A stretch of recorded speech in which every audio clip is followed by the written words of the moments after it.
Hello les guys, j'espère que vous allez bien, j'espère que vous passez une bonne semaine.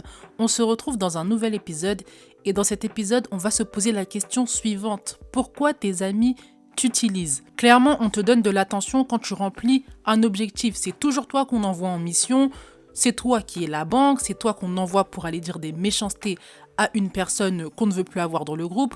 On n'a aucun scrupule à te mettre dans les problèmes pour se protéger.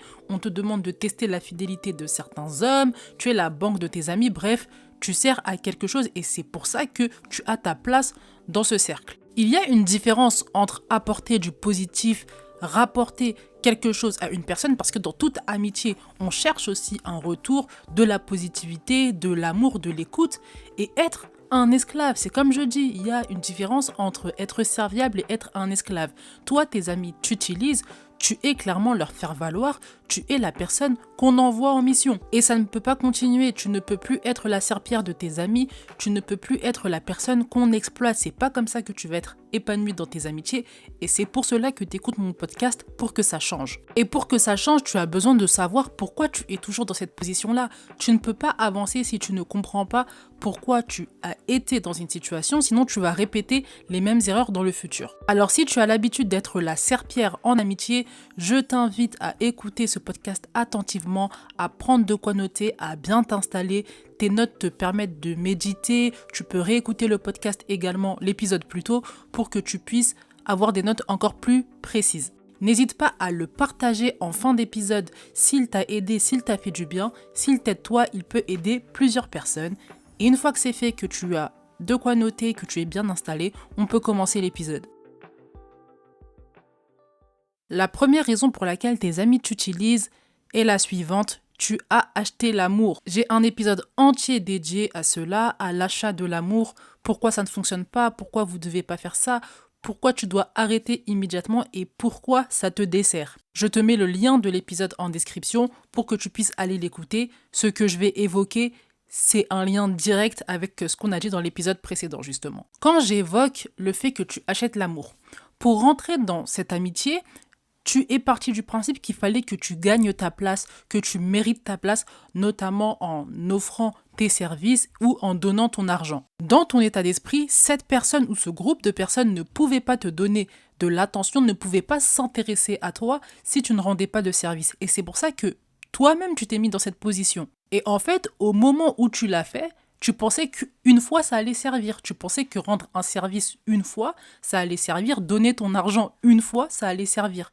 La réalité, c'est que tout le temps, tu dois faire ce service-là maintenant. Parce que tu as basé la relation comme ça. La relation a commencé grâce à ce service, grâce à ton esclavage. Tu te souviens, par exemple, à l'école, il y avait des petits qui donnaient leur goûter. Et ils avaient accès au groupe des personnes stylées, ils restaient avec eux. Maintenant, c'était devenu leur groupe.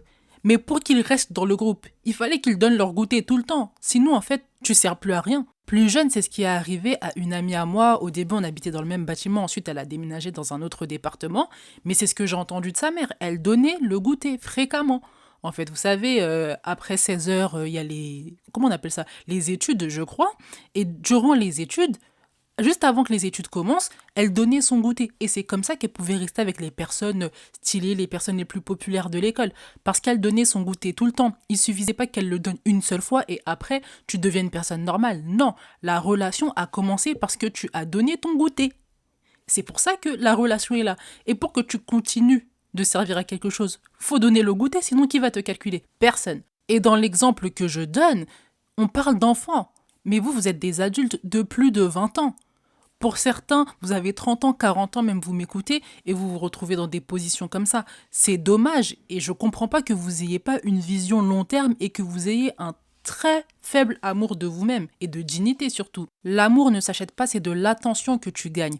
Une personne qui n'a pas rendu de service et qui est rentrée dans le cercle ou qui a une amitié avec quelqu'un, sans rendre de service, elle peut avoir l'amour de cette personne parce que l'amour est basé sur ce que tu es et pas sur ce que tu donnes, sur ce que tu proposes. Donc quand tu te mets dans des positions où tu es en train de te rendre esclave, tu es en train d'acheter de l'amour, tu ne gagnes pas de l'amour, tu gagnes de l'attention. Et de l'attention qui doit être renouvelée en rendant des services à nouveau, en donnant de l'argent si tu donnais de l'argent. Et il y a quelque chose qui me vient à l'esprit, et peut-être en écoutant l'épisode, tu te dis, mais ça devient de pire en pire en fait. Au début, j'avais juste donné un peu d'argent. Aujourd'hui, on me demande de payer des loyers, on me demande de faire des choses encore plus énormes. Je l'ai évoqué dans l'épisode L'amour ne s'achète pas. Je vais le redire ici. Tu achètes l'attention, tu achètes pas l'amour. On est d'accord. L'attention, c'est addictif. Tu veux de plus en plus d'attention. Comme tu sais que l'attention s'achète, la relation a commencé comme ça, tu vas être amené à rendre de plus grands services, à donner plus d'argent si c'est ce que tu faisais. Et les personnes en face, la personne en face, ton ami entre guillemets, peut jouer de ça aussi. Elle sait que tu es esclave de l'attention, elle sait que quand tu es rentré, quand tu allais la voir là, tu as commencé comme ça parce que tu voulais son attention. Elle va jouer de ça, elle peut te demander de plus grands services. Et toi, tu sais que si tu réalises pas, tu n'auras pas l'attention. Tu vas faire comment ? Puisque tu es abonné à ça, tu es attaché à ça. Et ainsi, ça devient de pire en pire, tu n'arrives pas à t'en sortir. Toi qui m'écoutes, l'amour ne s'achète pas. C'est soit tu acceptes les personnes qui t'aiment dans ta vie, qu'importe qu'ils soient stylés, pas stylés, qu'au début, toi, tu les aimes pas. C'est pas important, tu les acceptes parce qu'ils t'aiment, ou soit tu restes seul. Mais l'attention et l'amour, ce n'est pas la même chose. Tu risques d'être fortement déçu par l'attention que tu vas avoir, ça te coûte beaucoup trop cher, tu ne peux pas être toi-même, tu es obligé de rendre des services incessamment, sinon on ne te calcule pas. Et comment tu veux être épanoui dans une configuration comme ça ? C'est pas possible. Ça doit changer, tu dois être épanoui maintenant dans tes amitiés. Et pour ça, il faut que tu arrêtes d'avoir à l'esprit que tu peux acheter l'amour, qu'il faut que tu achètes l'amour pour avoir l'amour des autres, pour être dans un cercle amical ou pour avoir des amis. Ce n'est pas vrai et c'est la première raison pour laquelle tes amis t'utilisent. La deuxième raison pour laquelle tes amis t'utilisent, elle rejoint un peu la première, mais il y a une petite nuance. Tu ne sais pas dire non. J'ai une très bonne amie à moi qui aime bien dire que non, c'est le seul mot avec 3 lettres que tout le monde a du mal à dire. Et pourtant, il est tellement essentiel pour revenir à ta difficulté à dire non. Dans ce cas de figure-là, généralement, l'amitié n'a pas commencé par des états de service, là où dans l'autre cas de figure, tu as clairement acheté l'amour. Là, ça a commencé plutôt tranquillement. Il y a des personnes qui n'ont pas de limites, elles vont tester tes limites, si ce n'est tout le monde teste un peu les limites des autres. Et toi, on a testé ta limite et tu ne sais pas dire non, en fait. Et notamment parce que tu n'as pas confiance en toi, notamment parce que tu n'as pas en fait de force pour dire non et te dire quand même que cette personne-là, elle va rester à côté de toi. Pour toi, pour toujours satisfaire les autres, tu dis oui alors que tu sais que ça te met dans des positions qui sont inconfortables. En disant non, tu as peur qu'on te laisse, tu as peur qu'on te fasse une critique, tu as peur qu'on te reproche des choses, tu as peur qu'on te reproche ton manque de courage, tu as peur qu'on te reproche ton manque d'audace et tu as peur qu'on te laisse aussi, qu'on ne soit plus ami avec toi. La question maintenant, c'est est-ce que tu veux des gens qui t'aiment pour toi ou tu veux des gens qui t'aiment pour les services que tu rends ? Parce que c'est ce que ça va devenir. Au début, tu es devenu ami avec cette personne tranquillement parce que vous avez peut-être les mêmes centres d'intérêt, parce que vous avez eu un bon feeling. Ok, mais si tu commences à glisser vers les services à chaque fois, vers l'argent que tu donnes, vers les choses que tu fais, la relation va se transformer en une relation d'état de service. Et tu vas être utilisé comme la personne qui a acheté l'amour. La peur de te séparer des personnes autour de toi, elle te ronge et elle ne te permet pas de faire des bons choix. C'est soit tu acceptes des personnes qui t'aiment, qui ne t'exploitent pas, ou soit tu restes seul, mais tu n'acceptes pas des personnes qui vont te traiter n'importe comment par peur de solitude. Et toi, en l'occurrence, si tu écoutes cet épisode, c'est que tu as accepté ces comportements parce que tu avais peur. Tu avais peur d'être seul, tu avais peur qu'on te laisse, tu avais peur du rejet, de l'abandon. Tu as quelque chose avec ça. Et parfois, seul, tu as contribué à avoir une mauvaise dynamique comme ça. Les personnes en face de toi allaient peut-être rien dire. Elles allaient peut-être comprendre que tu as des limites, que ce comportement n'était pas un comportement qui te faisait du bien, tu te sentais pas aimé, tu te sentais exploité. Mais si tu ne dis pas non, comment tu veux qu'ils sachent ? Il y a des personnes qui ont peut-être les mêmes centres d'intérêt que nous, des fois certaines valeurs, mais ils n'ont pas la même manière de fonctionner. Là où pour toi c'est inconfortable, pour d'autres personnes, ça ne l'est pas. Et donc eux, ils te proposent ça avec leur état d'esprit, ils se disent c'est pas inconfortable pour moi, donc pourquoi ça le serait pour elle ? La réalité, c'est que pour toi, c'est inconfortable et il faut qu'ils le sachent. Mais s'ils ne le savent pas, comment ils font pour arrêter leur comportement ? Ils peuvent pas. Et c'est toi qui leur donnes l'occasion de continuer, et tu te sens de plus en plus mal et tu as l'impression qu'ils t'aiment pas. C'est juste que vous n'êtes pas sur la même longueur d'onde et que tu n'as pas pris le temps de dire non et d'en discuter ensuite. Donc tu peux être la personne qui a contribué à ce changement de dynamique. Et la vérité plus crue, c'est que parfois tu sais, tu le sens que on ne t'aime pas profondément, on n'aime pas la personne que tu es, on ne t'aime pas. Et si la relation dure, c'est juste parce que des fois, c'est une question d'habitude. Si vous êtes encore amis, c'est une question d'habitude. Vous avez pris l'habitude de vous appeler tous les soirs, de faire les mêmes activités, vous allez au sport ensemble, c'est une habitude. Mais tu sais qu'au fond, on ne t'aime pas. Mais tu te mens, tu te voiles la face. Et tu sais que si tu dis non, justement, ça va révéler la vérité et c'est pas ce que tu veux. Si tu écoutes cet épisode, c'est que tu veux que ça change dans ta vie. Tu n'es pas satisfaite des relations amicales que tu as. Donc, dorénavant, prends le risque de dire non. Tu vas avoir la vérité en face, mais la vérité va t'aider. La vérité, c'est pas ton ennemi. La vérité, sur le long terme, c'est ton ami. Et il faut que tu commences à l'apprécier. Parce que quand tu vis dans la vérité, tu vis dans la satisfaction, tu vis dans le vrai bonheur. Tu ne vis pas dans le mensonge. Quand tu vis dans la vérité, tu fais des choix éclairés, tu fais des choix à la lumière de ce que tu sais.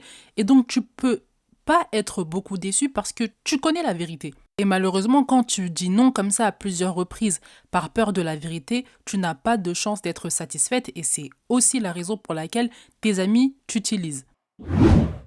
La troisième raison pour laquelle tes amis t'utilisent est la suivante. Tu ne connais pas autre chose, tu as toujours été dans des relations avec cette dynamique. Par ton manque de confiance en toi ou par exemple un passé de harcèlement, tu peux avoir été amené à côtoyer que des personnes qui t'aimaient parce que tu rendais des services, et ce depuis le plus jeune âge. Si tu es quelqu'un de solitaire également depuis le bas âge, et c'est que comme ça qu'on te donnait de l'attention, tu avais des amis que par cette manière-là, aujourd'hui tu perpétues en fait cette manière de te comporter parce que tu as été habitué comme ça, parce que tu ne connais que ça, et parce que pour toi, il n'y a que ça qui existe, il n'y a que ce rapport qui peut marcher. Tu es tellement quelqu'un qui n'en vaut pas la peine, tu es tellement quelqu'un à tes yeux qui ne mérite pas d'avoir des amis qui l'aiment normalement sans avoir des services à rendre, que tu te mets dans cette position-là et pour toi, c'en est devenu normal. Et avec le temps aussi, tu t'es peut-être convaincu qu'on ne t'exploitait pas, tu rendais juste des services et le service fait partie de l'amitié, donc ce n'est pas grave au final. Si tu as trouvé le truc qui te permet d'avoir des amis, tu continues, tu perpétues. La réalité, c'est qu'au fond, tu n'es pas satisfaite à 100% et tu as accepté de ne pas être satisfaite à 100% pour être entourée. Sauf qu'ici, on veut le maximum pour toi, on veut ton bonheur au maximum, on veut ta paix, ta satisfaction à 100%. On n'accepte pas 45%, on n'accepte pas 30%. C'est très faible et tu ne peux pas vivre sur le long terme avec une paix intérieure avancée dans tes projets également si tu n'es pas satisfaite par les personnes qui sont autour de toi. Et inversement, tu t'es imprégné aussi de cette mentalité et résultat, avec les personnes qui te montrent de l'affection alors que tu n'as rien fait, tu les exploites aussi parce que tu penses que c'est la normalité et tu ne veux pas croire qu'on t'aime. L'amour est là pour qui tu es. L'amour vient parce que tu es qui tu es. Pas parce que tu t'inventes une vie, pas parce que tu rends des services, pas parce que tu donnes de l'argent, pas parce que tu donnes des objets de valeur. Non, l'amour est là pour ce que tu es et pas pour ce que tu as, pas pour ce que tu donnes. L'amour, ce n'est pas un marché. Je sais que notre société veut te faire croire ça, mais ce n'est pas le cas. Et c'est pour ça qu'aujourd'hui, on a des sociétés qui louent des personnes, louent des amis, ou tu loues quelqu'un pour faire des câlins. Il y a des trucs de fou comme ça qui se passent parce que les gens, ils pensent sincèrement que tu payes, tu loues quelqu'un et tu vas avoir l'amour. Non, tu as de l'attention, on va te calculer pendant un temps, ensuite on ne te calcule pas. Tant que tu n'as pas donné l'argent, tant que tu n'as pas fait un service pour avoir cela, tu ne l'auras pas. Et l'amour, c'est pas ça. Tu n'as besoin de rien faire, en fait. Tu as juste besoin d'être qui tu es. Et l'amour dépend beaucoup de la personne qui te le donne. Parfois, tu vas avoir ce sentiment de contrôle en rendant des services. Tu as l'impression que c'est toi qui maîtrises, c'est toi qui choisis quand les gens ils t'aiment pas, quand on te donne de l'attention ou non. Tu sais que si tu veux plus d'attention, tu as juste à rendre un service, on va te le donner. Bref, tu penses qu'on est dans une entreprise. On n'est pas dans une entreprise. L'amour dépend de la personne qui te le donne, dépend de son affection pour toi, des efforts qu'elle fait, mais tout ça dépend d'elle. Donc va chercher des personnes intègres, des personnes qui respectent leurs engagements, des personnes qui font des efforts pour témoigner de leur amour. C'est tout. Cette volonté de contrôle à outrance montre également ta peur. Ta peur d'être dans une vraie relation d'amour. Parce qu'une vraie relation d'amour n'a pas besoin de tout ça et tu n'es pas au contrôle à 100%. Et c'est ça qui te fait peur. Mais généralement, quand tu choisis de bonnes personnes, quand tu choisis les belles personnes qui connaissent la valeur de l'amour, ça va, ça se passe bien. Et ces personnes existent. Il faut simplement bien les choisir, Et pour bien les choisir, tu dois pas trouver normal qu'on t'utilise. L'exploitation dans une relation amicale n'est pas normale. Et ça m'amène au point suivant. L'épisode va suivre son cours, mais avant ça, je t'invite à mettre les étoiles et les commentaires si l'épisode te plaît et t'aide. S'il t'aide, il aidera forcément d'autres personnes.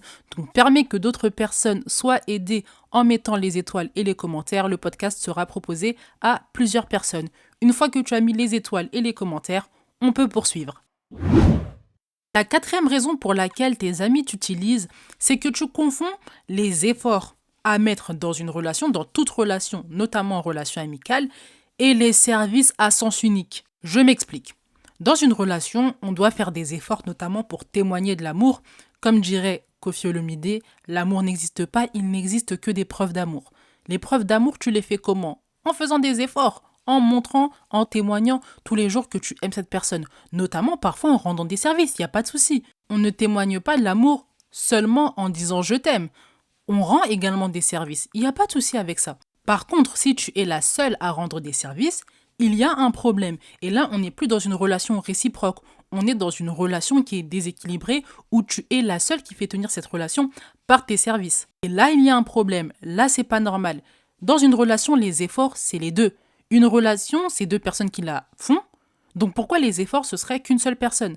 Non, c'est les deux. Et toi, tu te convaincs que tu es dans une vraie relation amicale parce que tu rends des services et dans toute amitié, il faut rendre des services. C'est vrai, mais la personne en face, elle ne le fait pas. Donc on est dans quel type de relation? On peut déduire qu'on est dans une relation à sens unique. On déduit qu'on est dans une relation à sens unique. Et il y a une fille, je me souviens, à qui je parlais quand j'étais plus jeune, qui disait que non mais moi je vais pas changer, je suis comme ça, je suis une belle personne, j'aime bien rendre des services, donc pourquoi les personnes en face, elles me font du mal? Elles me font du mal, elles m'utilisent, moi je peux pas changer. Et ce que je lui disais, c'était qu'elle avait la possibilité d'évoluer, et par évolution, je voulais dire faire de meilleurs choix aussi. Tu n'es pas obligé de changer, mais tu as la responsabilité aussi de faire des meilleurs choix d'amitié. Tu as la possibilité de faire de meilleurs choix, et tu as la possibilité de refuser certaines amitiés qui veulent amener la relation dans une autre dynamique. Beaucoup, c'est comme ça. Beaucoup, c'est l'orgueil de non, moi, je suis une belle personne, je suis une personne bien, je vais pas changer, les gens sont mauvais, c'est pas de ma faute. Et donc, t'acceptes en fait qu'on te blesse et ça nourrit aussi ton argumentaire de les personnes sont méchantes, on me fait du mal, ça sert à rien d'avoir des amis, etc. Tu veux pas changer, c'est très bien, tu as l'habitude de rendre des services, tu es généreuse, tu es serviable, c'est très bien, il n'y a pas de souci. Mais quand on t'exploite, quand tu vois que la relation a un sens unique, t'as pas la possibilité de dire non? T'as pas la possibilité de changer de cercle, t'as pas la possibilité du moins de rester seul. Non, tu restes dans cette amitié parce que ça nourrit une imagination, ça nourrit un argumentaire. Et tu aimes ça aussi. Des fois, c'est ça la vérité, c'est que des fois, vous aimez trop qu'on sache que vous êtes serviable. Et c'est une parenthèse, c'est une preuve de toxicité. Tu as une qualité, pourquoi tu veux que cette qualité, on la note H24? Normalement, quelqu'un qui t'aime, il sait que tu as cette qualité-là, il va pas te le répéter tous les jours, et c'est pas grave, tu sais que tu as cette qualité, et au moment où tu rends grave service ou que ton service fait beaucoup de bien, on va le noter. Mais toi, t'as tellement pas confiance en tes qualités que tu veux prouver que toi, tu es vraiment la personne qu'il faut appeler dès qu'il y a un souci, vraiment la personne qui rend des services de fou, vraiment la personne qui est indispensable. Et tu veux qu'on te le dise, qu'on le répète tous les jours. Aie confiance en tes qualités. Ta confiance en toi, elle détermine tellement les dynamiques dans tes relations familiales, dans tes relations amicales, dans tes relations amoureuses, dans tes relations au travail. C'est indispensable. Tu dois avoir confiance en toi pour avoir un entourage de qualité. L'un ne va pas sans l'autre. Alors aie confiance en toi, aie confiance en tes qualités. Tu n'as pas besoin de montrer plus que tu as une qualité parce que tu l'as. Et quand on en a vraiment besoin, quand on est dans une bonne relation et quand tu as la possibilité de le faire, tu le montres, mais arrête de te mettre dans tes positions où tu te fais toi-même l'esclave et puis au final tu n'es pas satisfaite de tes relations amicales. Alors la quatrième raison pour laquelle tes amis t'utilisent, c'est que tu t'es convaincu que les efforts, c'était la même chose que les services à outrance, tu confonds les deux. Et enfin, la dernière raison pour laquelle tes amis t'utilisent est la suivante, tu continues d'accepter ce mauvais traitement. Tu vois que la relation, elle prend une dynamique que t'aimes pas, tu es dans une dynamique que tu n'apprécies pas, tu es insatisfaite, tu sens que les efforts ne sont pas réciproques, mais tu ne décides pas de mettre fin à cette amitié, tu ne décides pas d'en parler ou tu ne décides pas de changer la dynamique de la relation. Dans cet épisode, je ne suis pas là pour te condamner. C'est pour ça que je fais des épisodes où je parle beaucoup des raisons pour lesquelles tu es dans certaines situations. Et il y a beaucoup d'épisodes aussi qui vont arriver où on va essayer de changer les dynamiques. Je vais te donner un état d'esprit pour changer les dynamiques. On n'est pas obligé de mettre fin à chaque relation quand ça ne va pas. On peut changer de dynamique en changeant de comportement aussi. Donc c'est pas un problème de faire des erreurs, mais il faut savoir voir déjà quand ça va trop loin, l'anticiper et se dire que je vais dire non à ce moment-là en fait. Je vais dire non, je vais décider d'en parler pour que ça change. Et si ça ne change pas, il faudra réfléchir à une éventuelle fin. Toutes relations ne sont pas terminées, il faut en discuter. C'est comme ça pour un mariage, c'est aussi valable pour des relations amicales. Des fois, il suffit d'une discussion, il suffit de tout désamorcer pour se rendre compte en fait qu'il y avait une inconscience des deux côtés et on décide de repartir sur des bonnes bases. Le problème quand tu discutes pas, quand tu désamorces pas les choses, quand tu ne parles pas de ton insatisfaction personnelle, tu condamnes déjà la relation à une éventuelle fin parce que tu vas avoir un comportement passif-agressif, tu vas être désagréable parce qu'il y a des choses qui te rongent de l'intérieur. La discussion permet de désamorcer les choses, la discussion permet aussi de voir les incohérences, les défauts de chacun, les erreurs aussi de chacun, parce que oui, tes amis t'utilisent, mais peut-être que tu as contribué à ce qu'ils t'utilisent également, comme on a vu précédemment. Donc discuter, ça sert à tout ça. Il ne faut pas avoir peur de la discussion. La discussion sert à désamorcer, la discussion sert aussi à repartir sur de bonnes bases.